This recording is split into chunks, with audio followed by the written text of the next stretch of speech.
Girls, our next topic is rate of breathing at rest and during exercise. ठीक है, यानी breathing जो हम प्रोसेस है हमारा, जिसमें हम जो है कार्बन डाइऑक्साइड एक्सेल आउट करते हैं और ऑक्सीजन लेते हैं अपनी बॉडी के अंदर। तो इस ब्रीथिंग प्रोसेस का रेट क्या होता है, मतलब हाई होता है, लो होता है, जब हम रेस्ट पोजीशन में होते हैं या जब हम एक्सरसाइज कर रहे होते हैं। ठीक है, तो ब्रीथिंग का जो प्रोसेस है वो हमारे ब्रेन का जो पार्ट है हाइपोथैलेमस वो रेगुलेट करता है। ठीक है, रेट ऑफ ब्रीथिंग जो है वो ऑटोमेटिकली चेंज हो जाती है जब एक्सटर्नल कंडीशन या इंटरनल कंडीशन हमारी बॉडी की जो है वो चेंज होती हैं। फॉर एग्जांपल, अगर कोई पर्सन एक्सरसाइज करता है तो उसका रेट ऑफ ब्रीथिंग जो है वो बढ़ जाता है, मतलब वो ज़्यादा से ज़्यादा ऑक्सीजन कंज्यूम करता है, जिसकी वजह से होता क्या है, कार्बन डाइऑक्साइड की कंसंट्रेशन जो है वो उसके ब्लड में क्या हो जाती है, इंक्रीज़ करती है उसके ब्रीथिंग रेट। ठीक है, जब एक्सरसाइज कंटिन्यूस हम एक्सरसाइज करते रहते हैं तो मसल्स जो हैं वो क्या कर रहे होते हैं, ग्लूकोज को जो है वो विदाउट ऑक्सीजन जो है वो ब्रेक करना शुरू कर देते हैं। ठीक है, विदाउट ऑक्सीजन जो है वो ग्लूकोज फूड मॉलिक्यूल को ब्रेक करना शुरू करते हैं और इस प्रोसेस को क्या कहा जाता है, एनारोबिक रिस्पायरेशन। आपको याद होगा हमने प्रीवियस क्लास में पढ़ा था कि एरोबिक रिस्पायरेशन वो रिस्पायरेशन होता है जो ऑक्सीजन की प्रेजेंस में होता है। ठीक है, और एनारोबिक रिस्पायरेशन में ऑक्सीजन प्रेजेंट नहीं होती। तो जब बहुत ज़्यादा एक्सरसाइज होती है तो कार्बन डाइऑक्साइड जो ब्लड में मौजूद होती है उसका रेट जो है वो बढ़ जाता है और एक्सरसाइज कंडीशन में जो है मसल्स ग्लूकोज को विदाउट ऑक्सीजन ब्रेक करना शुरू कर देते हैं। इसकी रिज़ल्ट में क्या फॉर्म हो रहा होता है, लैक्टिक एसिड प्रोड्यूस हो रहा होता है मसल्स के अंदर कार्बन डाइऑक्साइड की जगह, जिसकी वजह से नॉर्मल कंडीशन में जब हम एक्सरसाइज करते हैं तो हमारे मसल्स में पेन और क्रैम्प्स होना शुरू हो जाते हैं, मसल हमारे दुखने लग जाते हैं और बार बार हमें पेन फील होता है। ठीक है, ये ब्रेकिंग डाउन जो होता है लैक्टिक एसिड का, इसमें ऑक्सीजन बहुत ज़्यादा जो है वो the breaking down of lactic acid required additional amount of oxygen, यानी जैसे ही लैक्टिक एसिड ब्रेक होता है तो हमें ज़्यादा ऑक्सीजन चाहिए होती है। इस ज़्यादा ऑक्सीजन को जो है वो हम ऑब्टेन करते हैं बार बार इस तरह डीप ब्रेथ लेके, जैसे हम थोड़ी देर रेस्ट कर लें। ठीक है, या हम एक जगह बैठ कर जो है वो आराम से सांस लें अपनी बॉडी के अंदर और फिर देन हम रिलीज़ करें, इसे कहा जाता है डीप ब्रेथ्स। समझ में आई बात? इसी वजह से जो है during during exercise and during rest जो है हमारा ब्रीथिंग रेट जो है वो डिफरेंट होता है। जब हम रेस्ट पोजीशन पे होते हैं तो हमारा ब्रीथिंग रेट बिल्कुल नॉर्मल होता है, लेकिन जब हम एक्सरसाइज कर रहे होते हैं तो हमारा ब्रीथिंग रेट जो है वो बढ़ जाता है।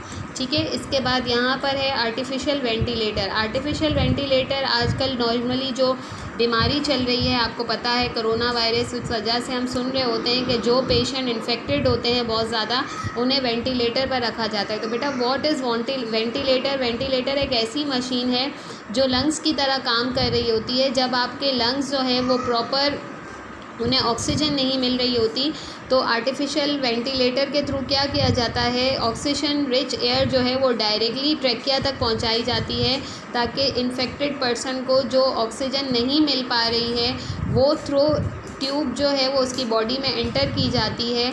ये जो पाइप लगता है मशीन के ज़रिए, उससे आपके डायरेक्ट लंग्स को जो है वो ऑक्सीजन मिलती है। ठीक है, और आप का जो ब्रीथिंग प्रोसेस है वो कंटिन्यू चलता रहता है, इसे हम कहते हैं आर्टिफिशियल वेंटिलेटर।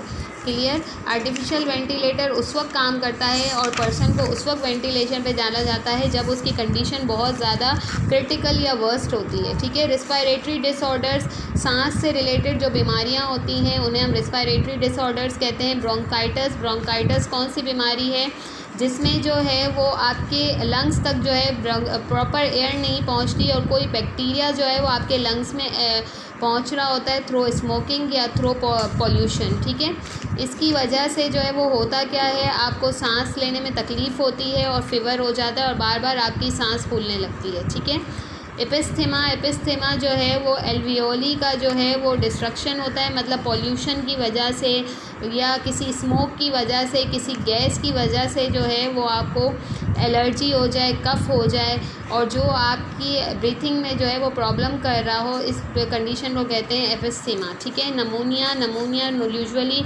आपको पता है ये इन्फेक्शियस डिजीज़ है, बैक्टीरिया की वजह से या फंगस की वजह से जब आपकी बॉडी में एंटर होती है तो आपके लंग्स को इन्फेक्ट कर देती है, और इसकी वजह से जो है वो एल्वियोली के अंदर जो है वो फ्लूइड या पस भर जाता है।